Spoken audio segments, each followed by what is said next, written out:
Hello viewers, welcome to the review of match number 36 between Royal Challengers Bangalore and Kolkata Knight Riders. ఈ ఐపీఎల్లో ఎన్ని సీజన్లు మారినా, ఎన్ని ప్లేయర్లు మారినా, ఎన్ని కోచ్లు మారినా మారకుండా కాన్స్టెంట్గా ఉండేది ఏందయ్యా అంటే ఆర్సీబీ దరిద్రం మాత్రమే నన్ను అడిగితే.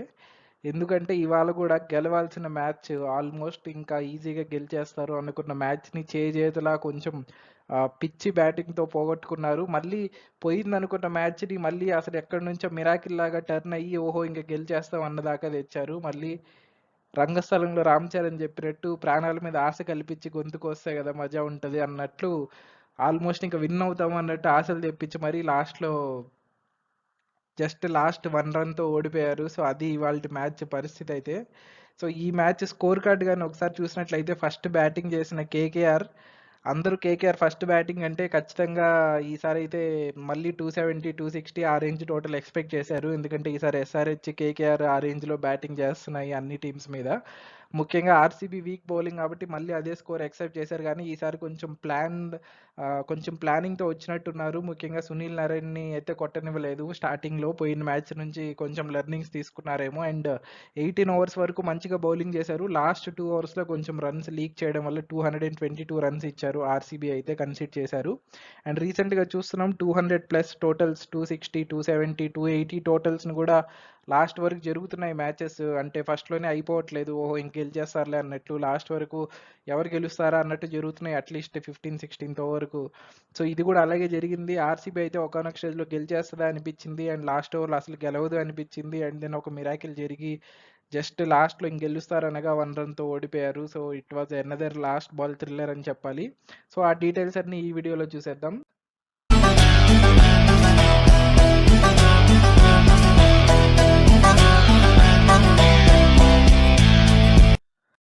సో ఫస్ట్గా టాస్ గెలిచింది అయితే again RCB captain puff do places, and he has elected to bowl first. Again daring decision, ఎందుకంటే చూస్తున్నాం బౌలింగ్ ఫస్ట్ తీసుకున్న వాళ్ళ పరిస్థితి ఎస్ఆర్హెచ్ పైన కేకేఆర్ పైన పిచ్చి కుక్కను కొట్టినట్టు కొడుతున్నారు వాళ్ళిద్దరు అయితే. అండ్ అలాంటి దాంట్లో కూడా బౌలింగ్ తీసుకున్నారంటే చాలా గ్రేట్. ఇక్కడ నోట్ చేయాల్సింది అంటే ఇది ఆఫ్టర్నూన్ పిచ్ కాబట్టి మేబీ కొంచెం ఆఫ్టర్నూన్ డ్రైగా ఉంటుంది, తర్వాత ఈవినింగ్ అయ్యేసరికి కొంచెం బాగా బ్యాటింగ్ వస్తుంది అన్నట్లు అనుకున్నారేమో. And almost KKR last match కూడా highest chase in IPL history సాధించారు రాజస్థాన్ రాయల్స్ చేజింగ్లో అదే గ్రౌండ్లో. సో దాని నుంచి కూడా కొంచెం ఇన్స్పిరేషన్గా తీసుకొని maybe decision తీసుకున్నారేమో.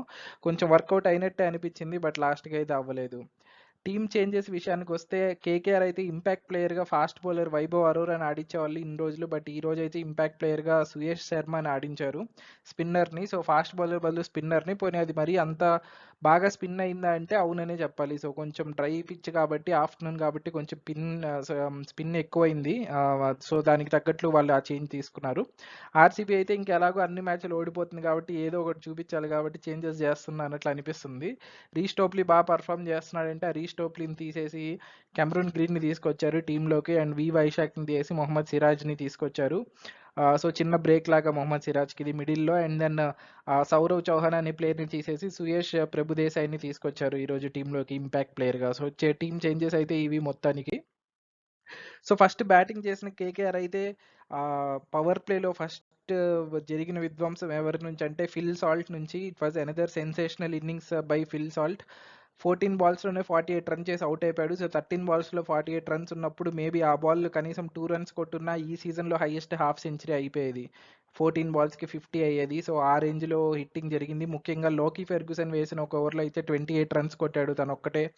And it was like another మళ్ళీ ఈ స్టార్ట్ చూసి మరి భారీ స్కోర్ ఖాయమని అనుకున్నాము, బట్ స్టిల్ అవతల సైడ్ అయితే సునీల్ నరైన్ పెద్దగా హిట్టింగ్ చేయలేపాడు. తనకి కొంచెం ప్లానింగ్గా వేశారు బౌలర్స్ ఇద్దరు, Yash Dayal and Mohammed Siraj particularly. And good spell by Mohammed Siraj. So Mohammed సిరాజ్కి బ్రేక్ ఇచ్చిన తర్వాత తీసుకొస్తే ఓహో ప్లేయర్స్ బాగా పర్ఫామ్ చేస్తారన్న దానికి ప్రూఫ్ ఇది. సో మ్యాక్స్వెల్ని కూడా మేబీ ఇప్పుడు కొంచెం బ్రేక్ ఇచ్చారు కాబట్టి నెక్స్ట్ టీంలోకి తీసుకురావచ్చేమో అనిపిస్తుంది. ఈ సిరాజ్ ఈ రోజు పర్ఫార్మెన్స్ చూస్తే అట్లీస్ట్ ఇన్ స్టార్టింగ్ ఓవర్స్. ఎండింగ్లో మళ్ళీ మారిపోయింది, అది వేరే విషయం. బట్ దెన్ 6th ఓవర్లో అగైన్ సాల్ట్ అవుట్ అయిపోయిన తర్వాత నరైన్ అండ్ రఘువంశిని యష్ దయాల్ ఒకే ఓవర్లో అవుట్ చేశాడు. సో 75 రన్స్ కొట్టినప్పటికీ 3 వికెట్స్ పడిపోయాయి కేకేఆర్వి. సో కొంచెం స్లో డౌన్ అవుతుందేమో అనుకున్నాము, దాని తర్వాత దానికి తగ్గట్టే నెక్స్ట్ 4 ఓవర్స్‌లో కొంచెం కేర్‌ఫుల్‌గా బ్యాటింగ్ చేశారు కేకేఆర్. నెక్స్ట్ 4 ఓవర్స్‌లో 32 రన్స్ కొట్టారు. స్కోర్ 10 ఓవర్స్ అయ్యేసరికి 107 వచ్చింది స్కోర్. నార్మల్ స్టార్ట్ అనే చెప్పాలి. నార్మల్ అంటే ఐ మీన్ ఈ ఐపీఎల్ స్టాండర్డ్స్‌తో పోలిస్తే నార్మల్, మరీ ఎక్స్‌ప్లోజివ్ ఏం కాదు. ఎందుకంటే 130లు, 140లు, 150లు కూడా వచ్చేస్తున్నాయి చూస్తుంటే మనం. బట్ ఈ స్టేజ్‌లో ఏమైందంటే వెంకటేష్ అయ్యర్ అవుట్ అయిపోయాడు. 8 బాల్ 16 ఫ్రమ్ 8 బాల్స్ చూడండి. తను కూడా మళ్ళీ అటాకింగ్ ఇన్నింగ్స్ ఎన్ని వికెట్స్ పడుతున్నా కానీ కంటిన్యూస్ అటాకింగ్ చేస్తూనే వచ్చారు. And then Shreyas Iyer and Rinku Singh క్రీజ్‌లోకి వచ్చారు ఈ స్టేజ్‌లో అయితే. జనరల్లీ మనం చూస్తాం రింకు సింగ్ కొంచెం ఇన్నింగ్స్ బిల్డప్ చేసుకొని లాస్ట్‌లోనే హిట్టింగ్ చేస్తాడు. బట్ రింకు సింగ్ కూడా ఫస్ట్ నుంచి ఇంటెంట్ తోటి ఫస్ట్ నుంచి హిట్టింగ్ చేయడానికి ట్రై చేశాడు. ఇది క్లియర్‌గా going all out on the bowling attack అని, సిమిలర్ టు ఎస్ఆర్హెచ్ ఎలా అయితే చేస్తున్నారో మరి ఆ రేంజ్ కాకపోయినా వీళ్ళైతే కన్ని వికెట్స్ పడుతున్నా కూడా అటాక్ చేస్తూనే ఉన్నారు. అది కొంచెం అబ్జర్వ్ చేయాల్సిన విషయం ఇక్కడ. మొత్తానికి 10 ఓవర్స్ తర్వాత నెక్స్ట్ 5 ఓవర్స్‌లో ఏం జరిగిందంటే జస్ట్ 42 రన్సే కొట్టారు. డీసెంట్ అని చెప్పాలి. ఎందుకంటే ఇంత స్టార్ట్ తర్వాత ఇంకొంచెం ఎక్కువ రన్స్, అట్లీస్ట్ 50 రన్స్ అన్న ఎక్స్పెక్ట్ చేసి ఉంటారు. బట్ అదైతే జరగలేదు. ఎందుకంటే మధ్యలో రింకు సింగ్ అవుట్ అయిపోయాడు. అండ్ నేను శ్రేయస్ అయ్యర్ అక్కడక్కడ బౌండరీస్ కొట్టినా కూడా ఫామ్లోకి వచ్చాడు, back to form. But still ఎక్స్ప్లోజివ్గా అయితే ఆడలేదు. అండ్ సర్ప్రైజింగ్లీ ఆండ్రే రసెల్ కూడా పెద్దగా ఎక్స్ప్లోజివ్ ఇన్నింగ్స్ ఆడలేకపోయాడు. ఈ వాజ్ ఆల్సో ఆల్మోస్ట్ 16-17 బాల్స్ వరకు బాల్ టు బాల్ రన్నే కొట్టుకుంటూ వచ్చాడు తను కూడా. రింకు సింగ్ అయితే 16 బాల్స్కి 24 కొట్టి అవుట్ అయిపోయాడు. ఈ స్టేజ్లో అయితే వికెట్ రింకు సింగ్ పడిపోయింది. అండ్ శ్రేయస్ అయ్యర్ ఫామ్లోకి వచ్చాడు అన్నట్లు కొన్ని మంచి షాట్స్ ఆడాడు. 15 ఓవర్స్కి మొత్తానికి అయితే 149 ఉన్నింది స్కోర్, 5 వికెట్స్ పడిపోయి. అండ్ ఇంక ఇక్కడ నుంచి రసెల్ అయ్యర్ క్రీజ్లో ఉన్నారు. అండ్ దెన్ ఇంకా రమన్ దీప్ ఉన్నారు దాని తర్వాత. ఏ రేంజ్ ఫినిషింగ్ కోసం మొత్తం రసెల్ మీద డిపెండింగ్ అయింది ఫినిషింగ్ అంతా. బట్ మొత్తం సీన్ కొంచెం రివర్స్ అయింది లాస్ట్ 5 ఓవర్స్లో. రివర్స్ అయిందంటే స్కోర్ రాలేదని కాదు, స్కోర్ మాత్రం వచ్చేసింది. 5 ఓవర్స్లో 73 రన్స్ వచ్చేసింది. వెరీ వెరీ గుడ్ ఫినిషింగ్ మొత్తానికి. 15 ఓవర్స్ నుంచి 149 నుంచి 20 ఓవర్స్కి 222కి వెళ్ళిపోయింది 73. కానీ ఈ స్టేజ్లో ఏమైందంటే ఫస్ట్ అయితే శ్రేయస్ అయ్యర్ 50 రన్స్ కొట్టి అవుట్ అయిపోయాడు 36 బాల్స్లో, హాఫ్ సెంచరీ అవ్వగానే. కొంచెం సర్ప్రైజింగ్ విషయం ఏంటంటే రసెల్ కొంచెం స్లో ఇన్నింగ్స్ ఆడాడు. పెద్దగా లాస్ట్ ఓవర్ వరకు బౌండరీస్ కొట్టలేదు, జస్ట్ లాస్ట్ ఓవర్లోనే 2 బౌండరీస్ కొట్టాడు. బట్ ఇంత ఫినిషింగ్ వచ్చిందంటే దానికి reason another batter, KKR batter Ramandeep Singh. 24 not out from 9 balls, ఒక very fine cameo and very good finishing అనే చెప్పాలి. పర్టికులర్లీ 18 ఓవర్స్కి ఆల్మోస్ట్ 186 ఉందనుకుంటాను స్కోర్. లాస్ట్ 2 ఓవర్స్లో ఆల్మోస్ట్ 36-37 రన్స్ ఇచ్చేశారు వీళ్ళు. సో ఎందుకంటే ఆ మెయిన్ రీజన్ ఆ రన్స్ అన్ని కొట్టింది మెజారిటీ రమన్దీప్ సింగే. రసెల్ లాస్ట్ ఓవర్లో 2 ఫోర్స్ కొట్టాడు. బట్ మిగతా రన్స్ అన్ని ఫినిషింగ్లో రమన్దీప్ నుంచే వచ్చాయి. Very good finishing by Ramandeep. మొత్తానికి అయితే 222 వచ్చేసింది స్కోర్. అండ్ కీ పర్ఫార్మర్స్ చెప్పాలంటే హైయెస్ట్ స్కోరర్స్ ఏమి తీసుకున్నాం మనం. Phil Salt and Shreyas Iyer. And then notable cameo from Ramandeep Singh and decent innings by Andre Russell also. And అందరూ కొంచెం కొంచెం వాళ్ళ పని వాళ్ళు, రింకు సింగ్ కానీ వెంకటేష్ అయ్యర్ కానీ చిన్న ఇన్నింగ్స్ ఆడినా కూడా వాళ్ళు స్ట్రైక్ రేట్తో ఆడి అదే మొమెంటం క్యారీ చేశాడు. ఓన్లీ ఫెయిల్ అయింది బ్యాట్స్మెన్లో అయితే ఓన్లీ 1 డౌన్లో వాళ్ళకి ఈ సీజన్ యంగ్స్టార్గా వచ్చి బాగా పర్ఫామ్ చేస్తున్న అంక్రిష్ రఘువంశీ అవుట్ అయిపోయాడు 3 runs from 4 balls failure. And then బౌలింగ్లో యష్ దయాల్ 56 రన్స్ ఇచ్చాడు 4 ఓవర్స్కి, కానీ 2 వికెట్స్ తీశాడు. బట్ స్టిల్ ఇంకా కూడా తను ఈ సీజన్లో ఆర్సీబీకి హైయెస్ట్ వికెట్ టేకర్గా కొనసాగుతున్నాడు. బట్ ఇంకా కానీ 56 రన్స్ ఇచ్చాడు కానీ ఇంకా నో కామెంట్స్. దీన్ని చేజింగ్లో స్టార్ట్ చేసిన ఆర్సీబీకి ఫస్ట్లోనే పెద్ద మంచి స్టార్ట్ వచ్చింది. ఫస్ట్ 2 ఓవర్స్లో అయితే Virat Kohli particularly very good intent and he was starting boundaries from starting నుంచి బౌండరీస్ కొడుతూనే ఉన్నాడు. బట్ కొంచెం కాంట్రవర్షియల్ డిస్మిసల్ జరిగింది విరాట్ కోహ్లీది, చూసుంటారు. విరాట్ కోహ్లీ కొంచెం ఆల్మోస్ట్ చాలా బంపర్ అన్న బాల్ని కొంచెం ఒక 2 స్టెప్స్ ముందుకు వెళ్ళి ఆల్మోస్ట్ ఈ చెస్ట్ హైట్లో కనెక్ట్ చేస్తాడు బాల్ని, ఫుల్ టాస్ని. అది బ్యాట్కి తగిలి బౌలర్ క్యాచ్ పడతాడు. అంపైర్ అయితే బాల్ పాత్ని ట్రాక్ చేసి బాల్ వికెట్ క్రీజ్ దగ్గరికి వచ్చేసరికి బిలో వేస్ట్ హైటే ఉంటుందని చెప్పి లీగల్ బాల్ ఇచ్చి అవుట్ ఇచ్చేశాడు. And Virat Kohli reaction was very angry. Umpire దగ్గరికి వెళ్ళి ఏదో అరిచాడు. ఖచ్చితంగా ఫైన్ అయితే ఉంటుంది మ్యాచ్ తర్వాత. Maybe 50% of match fees or even 100% of match fee కూడా ఫైన్ విధించే అవకాశం ఉంది. అండ్ ఇది కాంట్రవర్షియల్ ఫెయిర్ అని అడిగితే రూల్స్ ఆర్ రూల్స్ అని నా దృష్టిలో అయితే. ఎందుకంటే ద రూల్ ఈజ్ రూల్. ఖచ్చితంగా బాల్ ట్రాజెక్టరీ చూసినట్లయితే క్రీజ్ దగ్గరికి వచ్చేసరికి ఇట్స్ ఆల్ టెక్నాలజీ. ఏంటంటే బాల్ ట్రాకింగ్ ఆల్రెడీ యూస్ చేస్తున్నారు. అదే బాల్ ట్రాకింగ్ యూస్ చేసి క్రీజ్ దగ్గర ఏ హైట్లో ఉంటుందో ఒక హైట్ డిటర్మైన్ చేశారు. అండ్ దెన్ విరాట్ కోహ్లీ నిల్చుంటే తన వేస్ట్ ఏ హైట్ అనేది ఆల్రెడీ అందరి ప్లేయర్స్ని మెజర్ చేస్తున్నారు అనుకుంటాను, ఆర్ మేబీ వాళ్ళు క్రీజ్లో స్టాండింగ్ పొజిషన్లో ఉన్నప్పుడు అది ఆటోమేటిక్గా మెజర్ అవుతున్నట్టుంది. సో ఆ రెండింటిని కంపేర్ చేసి ఏదైతే వెదర్ బాల్ పైన ఉందా కింద ఉందా అనేది డెసిషన్ ఇస్తున్నారు. సో ఇది టెక్నాలజీ మనం ఏం అనలేము, rule is rule. So 2 steps ఫ్రంట్కి వెళ్ళాడు కాబట్టి ఆ హైట్ టచ్ అయింది, కానీ క్రీజ్లో ఉంటే ఇక్కడే టచ్ అయ్యేది బిలో వేస్టే. So it was a fair ball. మనం పెద్దగా ఆర్గ్యూ చేయలేము దానిపైన, ఎంత ఫ్యాన్స్ అయినా కానీ. ఇది సింపుల్గా దానికి కౌంటర్ చెప్పాలంటే, ఒకవేళ కానీ అలాగా ఫ్రంట్కి వెళ్ళినా కూడా వేస్ట్ హైటే చూడాలంటే, బ్యాట్స్మెన్ ఒకవేళ మిడ్ పిచ్లో వచ్చి నిల్చుంటాడు, బౌలర్ బాల్ వేస్తాడు, ఆబ్వియస్లీ పైన వెళ్తుంది. సో దాన్ని ప్రతి బాల్ నో బాల్ అని తీయలేము కదా. సో మిడిల్ పిచ్లో వచ్చి నిల్చొని ఆడితే, so I mean just for an example. So అలాంటివన్నీ జరగకూడదు కాబట్టి ఆ రూల్ పెట్టారు, ఎందుకంటే క్రీజ్లో ఉన్నప్పుడు హైట్ మాత్రమే చూడాలి అనేసి. సో అండ్ ఆల్సో ఇప్పుడు క్రీజ్లో బ్యాట్స్మెన్ నిల్చున్నప్పుడు పైకి వెళ్ళి ఇలా పైకి ఇసిరేసి బాల్ తలపై నుంచి వచ్చి వికెట్లకి తగిలింది అనుకోండి, అది కూడా నాట్అవుట్ అవుతుంది. ఎందుకంటే బిలో వేస్ట్ హైట్కి వచ్చింది కదా, వికెట్కి తగిలితే అంటే అది కౌంట్ అవుతుంది, ఎందుకంటే క్రీజ్ దాటేటప్పటికి ఇంకా పైన ఉంటుంది కాబట్టి. సో ఆ రూల్ చాలా ఆలోచించి పెట్టారు అండ్ ఆ రూల్ ప్రకారమే అవుట్ ఇచ్చారు. నన్ను అడిగితే దాంట్లో కాంట్రవర్సీ ఏం లేదు. అండ్ విరాట్ కొంచెం ఎక్కువ రియాక్ట్ అయ్యాడు అన్నట్లు అనిపించింది నాకైతే. మీ అభిప్రాయం ఏందో కామెంట్స్లో చెప్పండి. అండ్ దెన్ ఫఫ్ డూప్లెసీ కూడా అవుట్ అయిపోయాడు, బట్ ఇంత స్కోర్ వచ్చిందంటే దానికి రీజన్ అయితే విల్ జాక్స్ అని చెప్పాలి. పవర్ ప్లేలో ముఖ్యంగా 6th ఓవర్లో ఆల్మోస్ట్ 22 రన్స్ కొట్టాడు ఒక ఓవర్లో సింగిల్ హ్యాండ్గా. అండ్ నేను Rajat Patidar was just arrived at the crease అని చెప్పాలి. మొత్తానికి పవర్ ప్లే అయ్యేసరికి 74 ఉంది, 74 ఉంది 2 వికెట్స్కి. దాని తర్వాత నెక్స్ట్ 4 ఓవర్స్లో వీళ్ళిద్దరూ హిట్టింగ్ కంటిన్యూ చేశారు. ముఖ్యంగా ఫస్ట్ అయితే విల్ జాక్స్ హిట్టింగ్ కంటిన్యూ చేసి 50 రీచ్ అయిపోయాడు. విల్ జాక్స్ 50 అవ్వగానే రజత్ పాటీదార్ హిట్టింగ్ స్టార్ట్ చేశాడు. ముఖ్యంగా సుయేష్ శర్మ వేసిన ఒక ఓవర్లో ఆల్మోస్ట్ 20 రన్స్ కొట్టాడు, ఆల్మోస్ట్ 2 సిక్సెస్ అండ్ 2 ఫోర్స్ కొట్టి ఆల్మోస్ట్ 20+ రన్స్ ఆల్మోస్ట్ కొట్టారు. సో దాంతో నెక్స్ట్ 4 ఓవర్స్లోనే 48 రన్స్ వచ్చాయి. 10 ఓవర్స్కి 122 వచ్చేసింది స్కోర్. అండ్ లాస్ట్ 10 ఓవర్స్కి 100 ఉన్నింది ఇంకా కొట్టాల్సింది. సో చూడండి, ఇక్కడ నుంచి ఆర్సీబీ ఫేవరెట్స్ అయిపోయారు. 10 ఓవర్స్ తర్వాత ఆర్సీబీ వర్ క్లియర్ ఫేవరెట్స్, ఎందుకంటే 8 వికెట్లు ఉన్నాయి, క్రీజ్లో ఇద్దరు సెట్ బ్యాట్స్మెన్ ఉన్నారు. And then there were following batsmen like Dinesh Karthik, Cameron Green ఉన్నాడు, ఇంకా మహిపాల్ లోమ్లర్ ఉన్నాడు, ఇంపాక్ట్ ప్లేయర్ బ్యాట్స్మెన్ ఎవరైతే వాళ్ళు ఉన్నారు. బట్ క్లియర్ ఫేవరెట్స్ ఇక్కడ నుంచి వాళ్ళు కొంచెం మైండ్, ఎలా చెప్పాలంటే కొంచెం బుర్ర తిరిగిపోయే డెసిషన్స్ తోటి చేతుల మ్యాచ్ పోగొట్టుకున్నారు. మొత్తానికి నెక్స్ట్ 5 ఇయర్స్లోనే మ్యాచ్ టర్న్ అయిపోయింది 5 ఓవర్స్లోనే. నెక్స్ట్ 5 ఓవర్స్లో 52 రన్స్ కొట్టారు, కానీ 4 వికెట్స్ లూజ్ అయిపోయారు. ఆ 4 వికెట్స్ కూడా బ్యాక్ టు బ్యాక్ ఓవర్స్లో పడ్డాయి. సో ఫస్ట్ రసెల్ వేసిన ఒక ఓవర్లో ఇద్దరు set batters Will Jacks and Rajat పాటీదార్ని అవుట్ చేశాడు. అగైన్ ఇద్దరు పెద్ద షాట్కి ట్రై చేసి అవుట్ అయ్యారు, బట్ దాన్ని వాళ్ళిద్దరిని అయితే పెద్దగా బ్లేమ్ చేయలేము, ఎందుకంటే అంతసేపు హిట్టింగ్ చేస్తూనే వచ్చారు, అదే కంటిన్యూ చేశారు మ్యాచ్ని. లాస్ట్ వరకు ఉంచకూడదు, ఎప్పుడైనా టర్న్ అవ్వచ్చు, సో ఎంత తొందరగా ఫామ్లో ఉన్నప్పుడే ఫినిష్ చేయాలని. ఎక్కడ చేంజ్ అయిందంటే నెక్స్ట్ ఓవర్లో 2 వికెట్స్ పడ్డాయి, అది కొంచెం బ్రెయిన్లెస్ హిట్టింగ్ లాగా అనిపించింది నాకు, ఎందుకంటే అప్పుడే 2 వికెట్స్ పడ్డాయి. రిక్వైర్డ్ రన్ రేట్ కూడా అప్పటికి 9 కంటే తక్కువే ఉంది. అండ్ దెన్ సునీల్ నారాయణ వేసిన ఓవర్లో 6 కొట్టాడు క్యామరూన్ గ్రీన్, అది సరిపోదన్నట్టు నెక్స్ట్ బాల్ మళ్ళీ ఊపాడు. సో నీకు రిక్వైర్డ్ రన్ రేట్ 9 ఉంది, అండ్ దెన్ ఇప్పుడే లాస్ట్ ఓవర్లోనే 2 వికెట్స్ పడ్డాయి. అండ్ దెన్ బౌలింగ్ వేస్తుంది Sunil Narine, who is like ఈ టోర్నమెంట్లోనే very good performance, very good ఫామ్లో ఉన్న బౌలర్. అతని బౌలింగ్లో అలా కళ్ళు మూసుకొని ఊపడం ఏంటి అనేది నాకైతే అర్థం కాలేదు. మొత్తానికి అలా ఆడి తను అవుట్ అయిపోతే, ఈ మైపల్ లోమ్లర్ సింగిల్కి ట్రై చేసి క్యాచ్ ఇచ్చి అవుట్ అయిపోయాడు, అది ఇంకా ఘోరంగా అనిపించింది.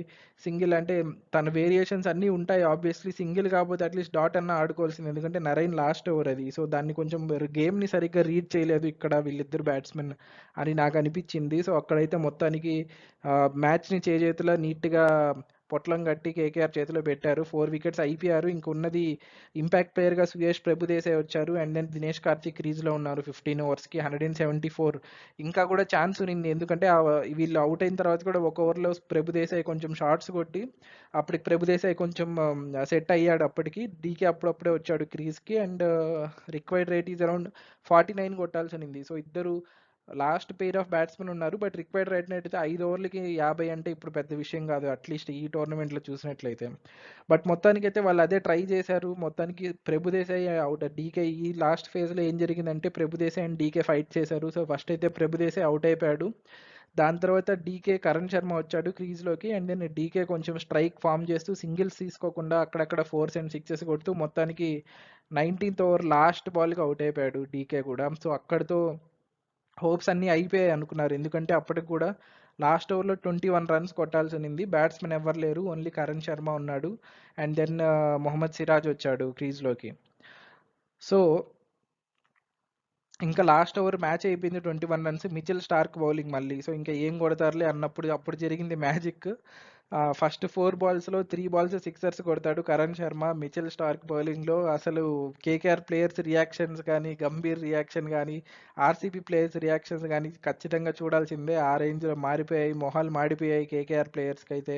అండ్ ఆర్సీబీ వాళ్ళైతే గెలిచేస్తాం అనుకున్నారు. ఎందుకంటే 2 బాల్స్‌కి 3 రన్స్ కొట్టాల్సొచ్చింది. సో, అప్పుడు మళ్ళీ ఇంకో టర్న్ అయింది మ్యాచ్. అవుట్ అయిపోయాడు Karan Sharma. And then last బాల్‌కి సో, అవుట్ అయింది కూడా మంచి రిటర్న్ క్యాచ్ పట్టాడు మిచెల్ స్టార్క్. సో, అది కూడా ఫుల్ టాస్ బాల్‌ని, యార్కర్ లెంత్ బాల్‌ని స్ట్రైట్ డ్రైవ్ కొట్టడానికి ట్రై చేస్తే అది గాల్లోకి లేసి క్యాచ్ పట్టేశారు. సో, లాస్ట్ బాల్ 3 రన్స్ అంటే ఫెర్గ్యూసన్ క్రీజ్‌లో ఉన్నారు. అండ్ మీకు గుర్తుందో లేదో వరల్డ్ కప్‌లో ఆస్ట్రేలియా, న్యూజిలాండ్ మ్యాచ్ చాలా టైట్ అవుతది. ఆ టైట్ అయినప్పుడు లాస్ట్ బాల్‌కి 5 రన్స్ కొట్టాల్సొస్తది. 5 ఆర్ 6 రన్స్, 6 రన్స్ కొట్టాల్సొస్తది. సేమ్ ఫెర్గ్యూసన్ క్రీజ్‌లో ఉంటాడు. Lockie Ferguson, bowling was Mitchell Starc and hit చేయనివ్వడు మిచెల్ స్టార్క్. ఇది ఇంకా దానికంటే బెటర్ సినారియో. ఎందుకంటే 3నే కొట్టాలి. 2 కొడితే టై అవుతది. సో, గ్యాప్‌లోకి టచ్ చేస్తే లాంగ్‌కి వెళ్ళిపోతే తీసేయొచ్చు. సో, దానికి తగ్గట్టే ఆఫ్ సైడ్ గ్యాప్‌లో కొట్టాడు గానీ, రన్‌కి టేక్ ఆఫ్ అవ్వడంలో స్లోగా అయ్యాడు లాకీ ఫెర్గ్యూసన్. మొత్తానికి తనైతే 2 కంప్లీట్ చేసేలోపు త్రో చాలా దూరంగా వచ్చింది. బట్ సాల్ట్ అయితే అద్భుతంగా కలెక్ట్ చేసుకొని వెనక్కి తిరిగి డైవ్ చేసి మరి వికెట్స్‌ని కొట్టేశాడు. And then agonising heartbreak for RCB fans. ఎందుకంటే లాస్ట్ వరకు వచ్చి 1 రన్ తేడాతో ఓడిపోయారు. మొత్తానికైతే మ్యాచ్ మాత్రం అద్భుతంగా జరిగింది. లాస్ట్ వరకు న్యూట్రల్స్ అయితే బాగా ఎంజాయ్ చేసుంటారు. కేకేఆర్ ఫ్యాన్స్‌కి అయితే హార్ట్ బ్రేక్ మొత్తానికి. So, key performers are Will Jackson, Rajat Patidar వాళ్ళ వల్లే వచ్చింది మ్యాచ్ ఇంతవరకు. And failures are Faf du Plessis fail అయిపోయాడు.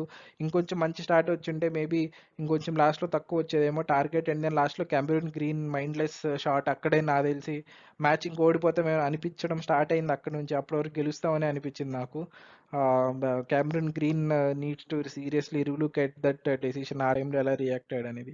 డిసైడింగ్ మూమెంట్స్ ఆల్రెడీ చెప్పినవే మనమన్నీ. సో, ఫిల్ సాల్ట్ ఇన్నింగ్స్ చాలా క్రూషియల్ స్టార్టింగ్‌లో అంత మంచి స్టార్ట్ రావడానికి వాళ్ళకి. ఎందుకంటే పర్టిక్యులర్లీ నరైన్ కూడా స్ట్రైక్ అవ్వలేదు కాబట్టి ఈ మ్యాచ్‌లో.